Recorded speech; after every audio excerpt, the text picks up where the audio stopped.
Vamos lá. Capítulo 26, versículo 12. Deus quis ensinar para Isaac um legado, dizendo: Isaac, muito em breve o povo de Israel, que é a tua continuação, a tua descendência, eles não vão pegar a moleza que você pegou, e eles vão ter que entender que eu tenho o poder para dar força na semente, e eu tenho o poder para, de uma terra árida, fazer nascer o fruto do seu trabalho. Gênesis capítulo 26, versículo 12. Semeou Isaac naquela terra, e no mesmo ano recolheu 100 por um, porque o Senhor o abençoou. O que Deus fez com Isaac? Já que Isaac você não teve que plantar, e pela minha bênção recebeu tudo pronto, eu tenho que te ensinar o princípio da lei espiritual da semeadura. Isaac, arma a tua barraca aqui e não se mova mais. Do lado dessa terra, no deserto, no meio de um solo rochoso, não é um lugar que foi arado, preparado, não é uma terra boa.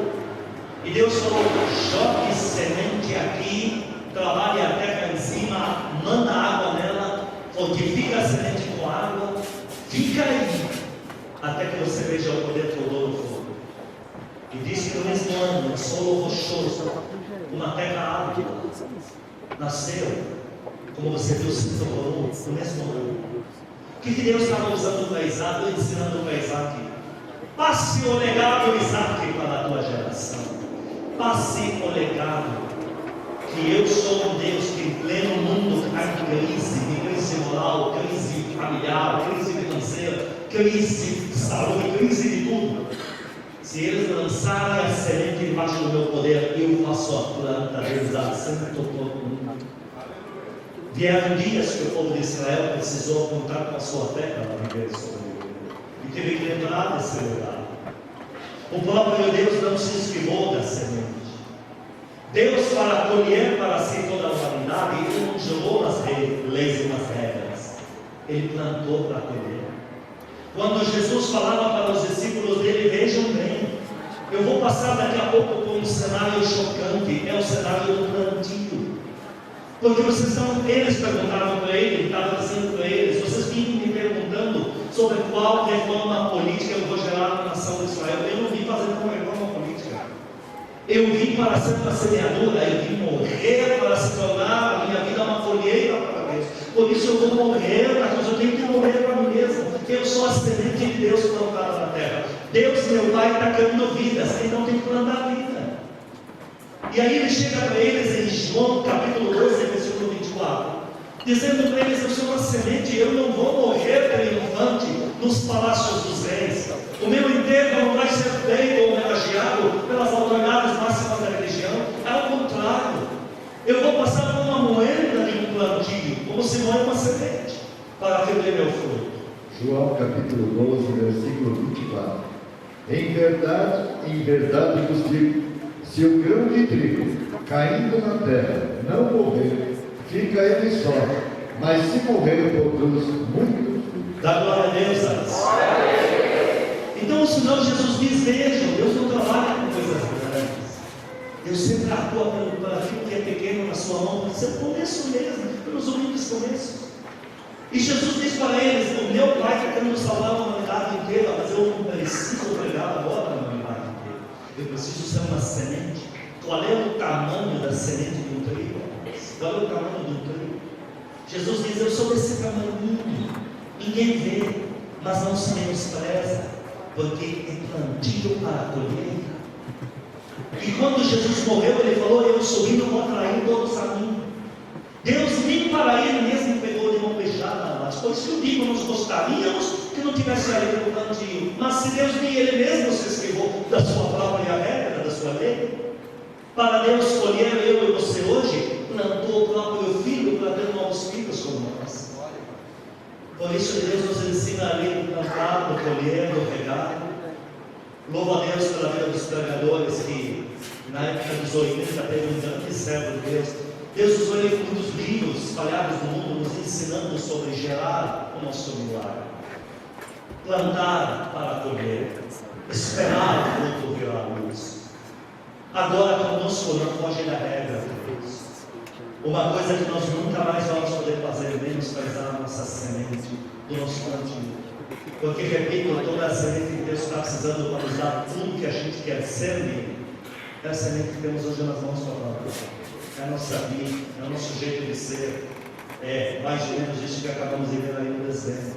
É o nosso jeito limitado de ser. Somos cômicos para alguns, talvez motivos até de chocarrice para outros. Mas é o que a gente é. Estamos aqui fazendo o nosso melhor e tem dado certo. O apóstolo Paulo entendeu muito bem a questão da semente. 1 Coríntios capítulo 15, versículo 37. O apóstolo Paulo diz: não se preocupem com o tamanho da sua semente. Aqui vou te revelar a primeira arma do inferno para roubar a sua semente. Ele faz você menosprezar o seu poder de semear. Vamos explicar isso melhor. 1 Coríntios capítulo 15, versículo 37. E quando semeias, não semeias o corpo que há de ser, mas o simples grão, como de trigo ou de qualquer outra semente. Aonde está, pastor, a primeira arma que o diabo rouba os filhos de Deus na sua semeadura? Ele te faz menosprezar a tua semente. Então você trabalha, acorda cedo, chega tarde, isso vai dar um jejum de Daniel, só comendo legumes, durante um dia, uma semana. Aí quando aquilo termina, o diabo vai dizer: só isso? Eu já fui muito vítima disso. Muito vítima disso. Meu primeiro jejum de 40 dias, eu sequei. Não, o cinto não segurava mais a calça. Eu tive que usar suspensão no jejum. Terminou o jejum, como não tremeu nenhum prédio, não caiu a lua na terra, eu pensei: só isso? Fui vítima desses eventos. Então você faz um esforço lá, que você podia dar R$1, mas você se esforça e traz 3. Aí eu digo: só isso? Sempre a semeadura dos outros é melhor que a nossa, né? E quando se trata então da oração debaixo do sovaco dos outros, entrei notado. Ai, que coisa! Você já orou debaixo do sovaco de outros? Eu já, pendurado em ônibus atrás, e debaixo do sovaco do terceiro. E a multidão me empurrando, o ônibus saindo pela colada, e o cara levanta a mão para sua frente. Olhei mais para o sovaco dele para Deus dar banho nele, eu quero estar aqui na sala.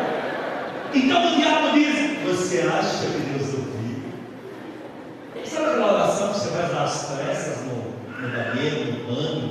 O diabo diz: só você está achando que só essa palavra Deus vai fazer alguma coisa? Então ele vive nos fazendo menosprezar nossa semente. Então a gente vive na dívida. No dia consegue orar 10 minutos, o diabo diz: só. Quando ora 5 horas, só. Aprenda que o apóstolo Paulo já nos deu o remédio. Não caia mais nessa batota. Sabe como que eu oro por comida? Tem gente que canta ou louva, ou pelo menos ora o Salmo 119. Até que a comida esfrie, ele não solta, o bendito não para de orar. Eu oro assim: abençoado em nome de Jesus, amém, porque é a oração toda. Aí alguém, eu vejo que às vezes o cenário é mais preparado espiritualmente para uma guerra espiritual do que para isso falar. Que as pessoas dão as mãos, fecham os olhos, alguns espremem o rosto, aí o outro está fechado. Senão, muito obrigado por esse alimento, abençoa em nome de Jesus, amém. Vamos comer, calma, está se mirando de comer. Aí alguém me diz: mas só tem um cara do mundo que me convida para comer. O outro dia ele pegou o celular na hora que eu fiz a minha grande oração poderosa, abençoado em nome de Jesus, amém, que estava com fome, espasmos de fome. Aí isso, a moça estava nos oramos ainda. Olha, ele está acreditando naquelas 3 palavras. Aí eu falei: não, eu falei, você que não ouviu, vou repetir. Aí ele disse: amém. Se 3 palavras não são nada, quando você diz: meu filho, eu te abençoo, já que 3 palavras não são nada, o diabo colou palavras e vê que é só isso. Então, já que 3 palavras não são nada, por que você não diz para o seu filho: já que palavras não são nada, eu te amaldiçoo? Está vendo? Você acredita mais no poder da maldição do que na bênção quando se trata de semente. 3 palavras essas, pastor, eu não profiro no meu filho, não. Então, por que você acha que 3 palavras do poder de Deus, que é muito maior, não foi nada? Quem te disse? Por isso, queridos, o apóstolo Paulo diz: nós nunca vamos plantar o que a gente está esperando receber, o que a gente quer receber é grande. Plantar o que tem na mão. É aquele horário livre, aquele jejum, aquele esforço, aquela intercessão, aquela oração, aquele louvor. Isso se chama plantio. Amém? Não é isso? Amém. Mas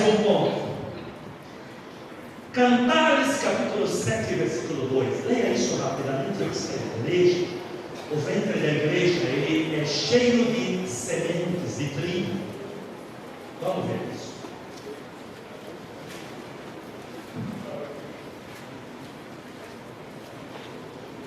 Cantares capítulo 7, versículo 12. 2. O teu umbigo é taça redonda, aqui não falta bebida. O teu ventre é monte de trigo, cercado de vinhos. Deus falando com a igreja, ele diz assim, umbigo. Umbigo é quando a criança se alimenta sem esforço nenhum. Alguém está me alimentando. Diz que o umbigo da igreja hoje, o alimento dela, vem direto de uma taça. A taça lembra do pacto com Deus. Quando Jesus dizia, pode beber do mesmo cálice comigo. Quando fez a ceia, bebeu todos da mesma taça. Ela dizendo, temos a mesma aliança. É Deus dizendo, o alimento para a minha igreja ficar de pé é o pacto direto dela comigo. Por isso que a igreja jamais vai deixar de existir quando ela é feita por Deus, porque o pacto de mantê-la de pé vem de Deus e não dos homens, da glória a Deus. Mas diz que o ventre dela é cheio de trigo, e aqui eu quero chamar a sua atenção. No reino de Deus, no que diz respeito a Deus com a sua igreja, não tem sexo, essa coisa, tudo bem, o casamento é uma bênção. 1 Timóteo 4 diz que o casamento é uma bênção, é a união do casal. Mas quero te lembrar que sexo só foi inventado quando aquele cardíaco de como se chama ele, Adão, comeu aquela árvore maluca lá, aí ele procurou e aí viu. Na Bíblia não tem. Você não ouve em útero de igreja, em ovários de igreja, o ato sexual sujo dos homens, Deus não faz. Quando diz que Jesus é o noivo da igreja, não tem um ato sexual, essa coisa banal do ser humano. Quando fala-se em Jesus ser o noivo e lança a semente do Pai, é assim. 1 Pedro 1,23 diz: vocês, nós, fomos gerados mais uma vez de uma semente, não daquela coisa de ser humano que é imensurável no público santo, mas de uma semente incorruptível da palavra de Deus, que é a palavra. E a Bíblia diz em Romanos 10 que essa palavra, para dar o seu fruto e fecundar, não no útero, no ventre da igreja, a frente da palavra entra pelo ouvido. Aí Romanos 10, 17, entra pelo ouvido. Então, quando você está na igreja, a semente do Pai entra em você pelo seu ouvido. E você diz, eu recebo agora Jesus Cristo como meu Senhor Salvador. A palavra de Deus acaba se tornando vida dentro da igreja. A igreja encaminhou você. Por isso que o ventre da igreja é cheio de trigo, porque nós somos o trigo de Deus plantado na terra. Quem concorda diz amém. Nós somos o trigo de Deus e a igreja, o ventre dela está aqui. Tanto é que diz que quando o arcanjo falou para Maria, você vai conceber, Jesus vai nascer dentro de você, ele falou, não vai ter nenhum ato sexual. Então como vai ser o arcanjo? Ele falou, o Espírito Santo vai repousar, vai te encher do poder de Deus, e a semente da palavra de Deus que eu estou te contando agora, e você está dizendo, cumpra-se em mim essa palavra de Deus, ela vai receber essa palavra, essa semente vai receber vida, e Jesus vai nascer dentro de você. Dá glória a Deus. Então não tem essa coisa de sexo e outros termos mais sujos, tem uma coisa santa. Por isso que Jesus diz, eu sou noivo da igreja, mas a semente que gera como filho para Deus Pai. Mateus 23, versículo 9, a ninguém chameis na terra de Pai, não quer dizer para menosprezar seu Pai terreno, mas a dependência final é do Pai que está nos céus, porque a semente que gera na igreja é a semente do Pai, que é a palavra dele, que é essa. Nós não somos órfãos, temos um Pai. Mas por que você está me contando isso? Porque todos que recebem a palavra de Deus, o mesmo processo acontece dentro de vocês. Essa palavra para no seu ventre, você engravida ela, até que ela dê a luz, e o milagre se torne uma explosão de Deus na sua vida, nas suas mãos. Eu vou te mostrar melhor como nos engravidamos da nossa fé, como engravidamos da nossa semente. Marcos capítulo 4, versículo 27, diz, não precisa ler, que a terra de Deus tem poder por si mesma para germinar e trazer à luz o fruto. Diga isso, não sabendo eu como, a terra há de frutificar. Onde está o maior problema das pessoas é quando elas perdem o como. Não sabendo como. A partir do momento que a gente não sabe mais como, a gente diz: "Ih, não está acontecendo mais nada. Acabou." E aí somos roubados.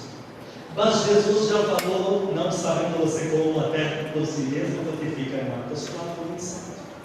Então a semente, quando ela entra no teu ventre, há muita coisa que você não sabe como.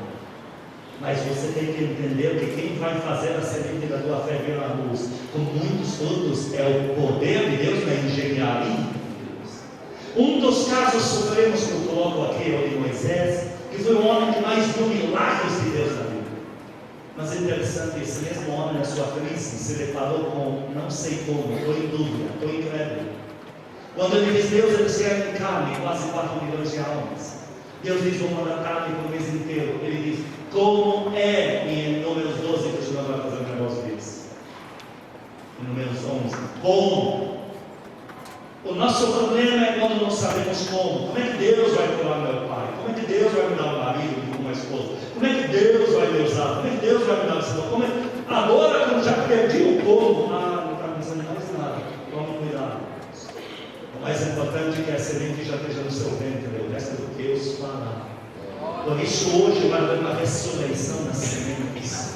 Toda semente sua de fé que um dia foi rolada e você foi distanciada nas trevas ou no inferno foi perdida, agora você é resgatada em nome de Jesus. E para isso existe um episódio na Bíblia. Diz que Jacó, ele era um grande homem de Deus. Jacó, um dos homens de Deus que eu respeito. Estou falando diferente de Salomão, que é um sem vergonha. Deus coloca na Bíblia, mas não dele não ser igual. Jacó é um homem de Deus grande, mas também teve seus erros, todos nós erramos. E ainda Jacó, na época, não tinha Espírito Santo, não tinha Bíblia, não tinha igreja, não tinha pastor, mais difícil de aceitar. Mas querendo ou não, fez seus erros. Então diz que Jacó, para pegar uma bênção, o nome Jacó significa suplantador. Não foi Deus que deu esse nome a ele, foram os pais. Porque Deus falou: não, meu nome vai ser Israel, que é o que eu vou fazer na terra. Suplantador, traduzindo, enganador. Enganador, é o termo mais poderoso para o nome coitado. Mas para pegar a bênção, ele suplantou isso. Fiz errado. Ele, com muita incredulidade, pegou a bênção dele. Então ele armou um cenário repito. Eu respeito muito o seu homem de Deus na Bíblia, é patriarca. Mas teve essa cena, teve esse lamentável. Então ele armou um negócio assim, muito vergonhoso, um negócio chique para se pegar uma bênção, fazendo de conta que ele é o próprio irmão, enganando o pai, endossando voz, outras coisas no cenário, não dá liga. E por causa dessa incredulidade, abro um parêntese. Quando Abraão saiu, Gênesis 12, ele saiu porque herdou uma semente de fé. Deus falou: "Vem comigo para Canaã que eu vou te levar, vem por aqui." Abraão creio, saiu com fé. Mas vendo a dificuldade e vendo a fome, ele não continuou a volta que Deus mandou. Ele foi incrédulo e foi para o diabo no Egito. Egito representa o mundo, o faraó representa o diabo. Foi para lá. E lá ele mentiu, porque um abismo vai puxando o outro. Então falou que Sara era sua mulher. Tudo foi de incredulidade. Arrumou provisão de incredulidade. Milagre de incredulidade. Por quê? Porque falando que ela é sua irmã, depois Deus proibiu o faraó de tocar nela, foi uma cena horrível. E aí o faraó deu para ele presentes, mas o diabo cobra a cada centavo que dá, cobra a cada. Então em Gênesis 15, Deus chega a falar: "Não, diz Abraão, você me seguiu, a minha semente, ela suplanta, ela é mais forte do que a semente da incredulidade. E eu quero que vocês aprendam isso, ó. Uma semente de incredulidade, ela atrapalha a gente por o tamanho dela. Tem semente de incredulidade que você plantou que atrapalhou um dia para chegar na incredulidade. Tem outra forma que atrapalha um ano. Mas a semente de Deus, no final, ela sempre vai ganhar. Deus que começou a obra vai completar a sua vida. Dá uma vez. Não pense que Deus vai deixar você na incredulidade se perdendo e a vida dele no inferno, que não é isso. Mas essas sementes atrapalham. E aí, então Deus chega para Abraão e diz: "Eu vou levantar tua descendência, e Deus abre um parênteses em Gênesis 15. Como ele diz, puxa, eu como eu não muito para você, lamentavelmente o que você vê no Egito, vendendo o Sara, que é a nação de Israel, a troco de coisas materiais, o diabo vai te cobrar, que a tua descendência vai ficar 400 anos escravizada materialmente e tudo. Mas eu vou libertar e meu plano vai seguir, porque a semente de Deus sempre no final. Então nós voltamos para Jacó. Aconteceu isso. Quando ele plantou essa incredulidade para herdar o que ele quer, ele foi parar na terra de um tio chamado Labão, que traduziram para mim mais para Labão, raposão, do que Labão. Esse tio escravizou ele 14 anos, quer dizer, foi um vácuo na vida dele que não era necessário. E chega uma hora, agora Deus tem que resgatar seu servo. A semente da incredulidade já deu seu fruto, agora Deus vai resgatar o homem que crê também, que fez pacto com Deus. Assim como Deus está fazendo conosco. Preguei domingo passado sobre essa palavra, para a casa mãe iria pregar da mesma forma, mas perguntei a Deus durante a semana, ele me disse que era para insistir com essa palavra. Por isso, se Deus permitir, domingo que vem tem a continuação. Porque Deus quer resgatar nossas sementes, e Deus está cruzando hoje o teu caminho. E Deus hoje vai ressuscitar em você a sua semente de fé. Todas essas que um dia você creu, uma que você fez uma oraçãozinha, uma que você sonhou um dia, como uma que você ficou anos velando, essas estão vindo de novo dentro do teu ventre e vão dar a luz. Então agora Deus vai resgatar o seu servo. Então vamos ler a cena. Olha que coisa impressionante quando Deus fala: Jacó, para eu te resgatar é ali infantil. Aqui abre outro parêntese. Pastor, como é que Deus sabe que eu me arrependi? Porque eu chorei muito e falei que não faço mais? Não, isso não é prova. Isso é o início da prova, mas ainda não é a prova. A prova que você se arrependeu de coisa errada, a partir do momento que você começar a plantar coisa certa.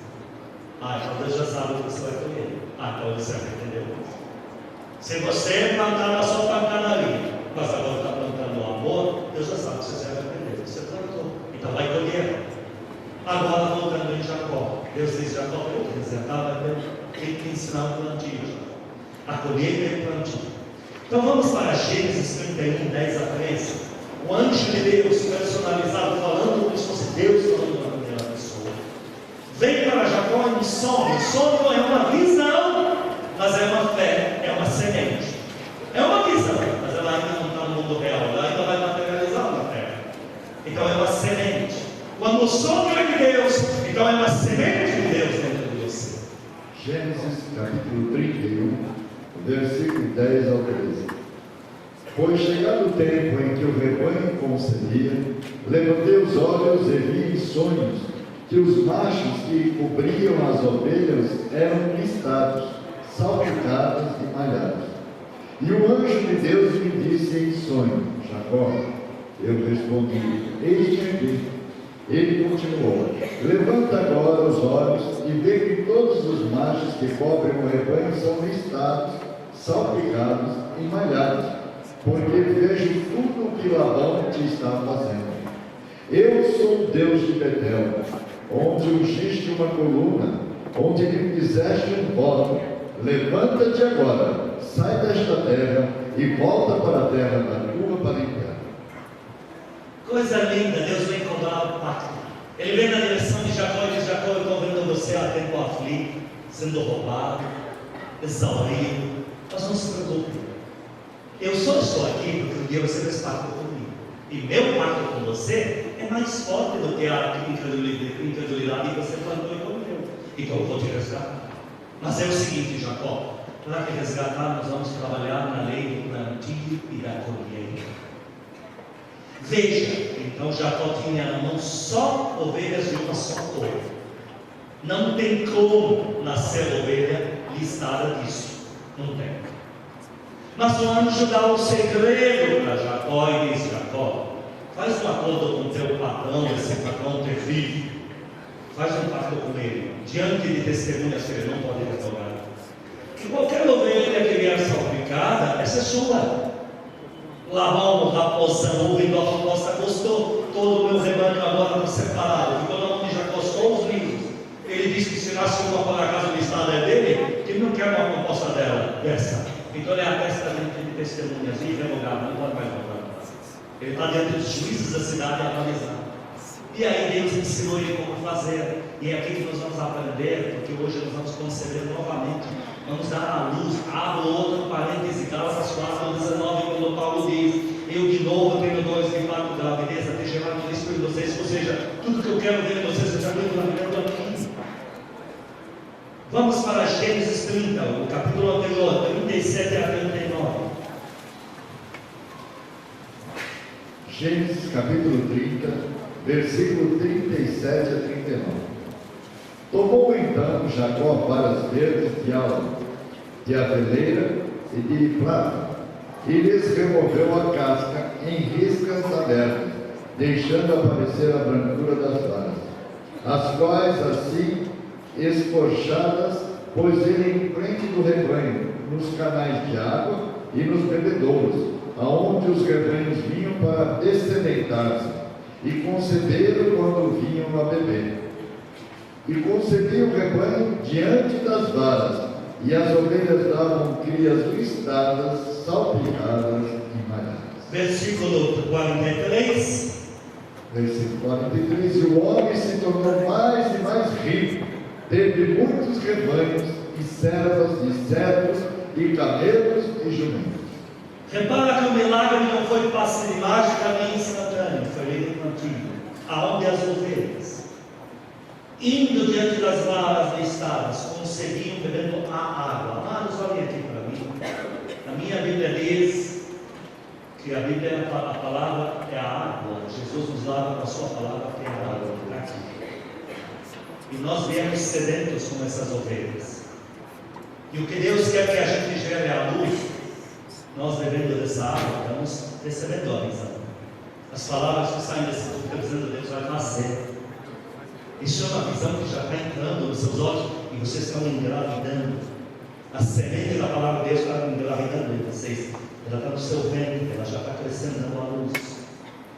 Diz que daqui a pouco de ovelhas você não tem outra cor a não ser aquelas lisas. Estão saindo todas salpicadas. É o mesmo processo que acontece com a gente. Toda vez que você crê na palavra de Deus, faz igual a Maria que diz: cumpra-se em mim a palavra da fé de Deus. Essa hora você está dizendo: entre a palavra de Deus e germine e dê a luz, e traga os milagres e infinitamente mais do que pedimos ou esperamos ou pensamos. Isso está acontecendo também nessa igreja. Nesse exato instante, Deus está resgatando as suas sementes, que Deus veio ao teu encontro, porque Ele está lembrando do pacto que Ele tem com você, e o pacto dele na sua vida não é de derrota, não é de esterilidade espiritual, não é você morrer sem dar um fruto na igreja, se você morrer sem salvar uma alma, e quanto menos morrer da miséria. O pacto dele não é de migalhas, o pacto dele é o melhor no mundo espiritual e o melhor no mundo da terra. O pacto de Deus visa toda a tua prosperidade pela qual Jesus pagou o preço. Deus está resgatando você por esse pacto com você. Todo ser humano que já recebeu Jesus como seu Salvador já tem pacto com Deus. Pastor, eu não lembro desse pacto. Mesmo você não lembrando, o teu chefe, o teu redentor, quando resgatou você, diz que em Jesus Deus fez o pacto e falou: jamais removerei minha aliança com Jesus, e a sua descendência jamais entregarei a sua terra. Você sabendo ou não, o teu resgatador já validou o pacto de Deus na tua vida, que é Jesus Cristo.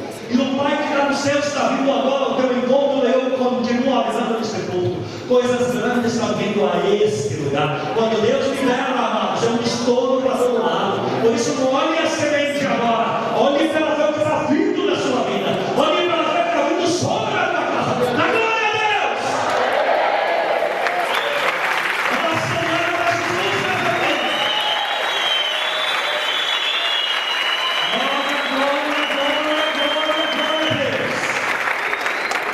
Então, Mateus 17, versículo 20, eu vou ler rapidamente, diz assim: às vezes, por causa da pequenez da nossa fé, vocês limitam o tamanho do milagre que Deus quer fazer.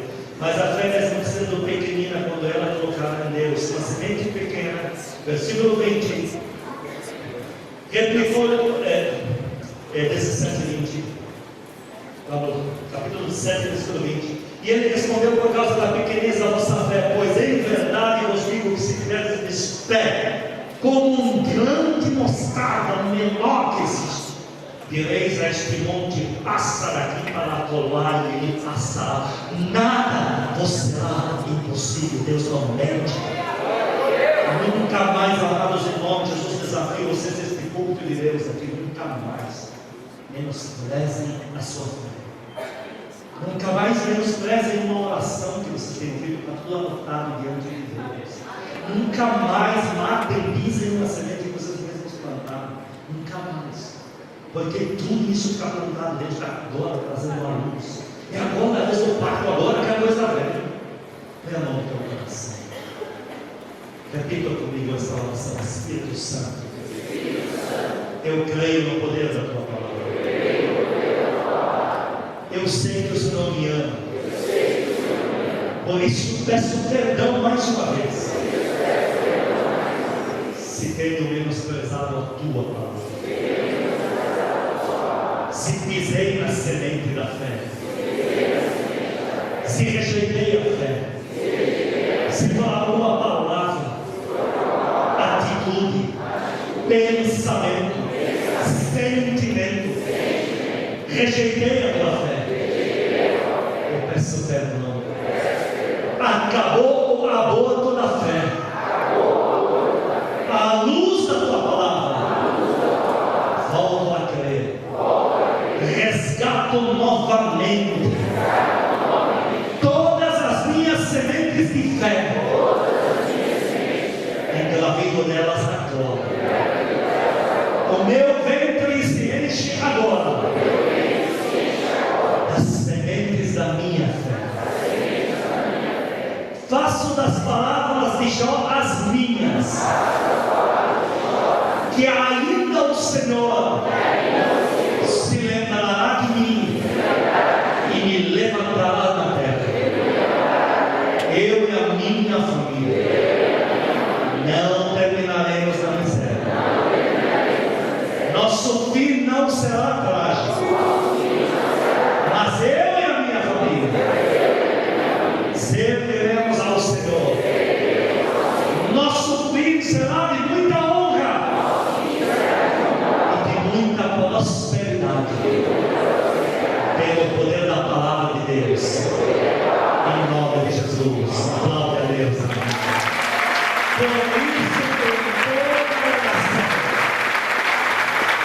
Por isso, em toda oração que eu me lembro, eu peço para você sempre repetir que você e a tua família só vão acabar dentro das promessas de Deus. Recebam essas sementes, amados. Eu vou dar até dever de casa. Essa semana voltem a repetir todas as orações que vierem à sua mente, de coisas que nesta vida vocês creram e talvez um dia não creram mais.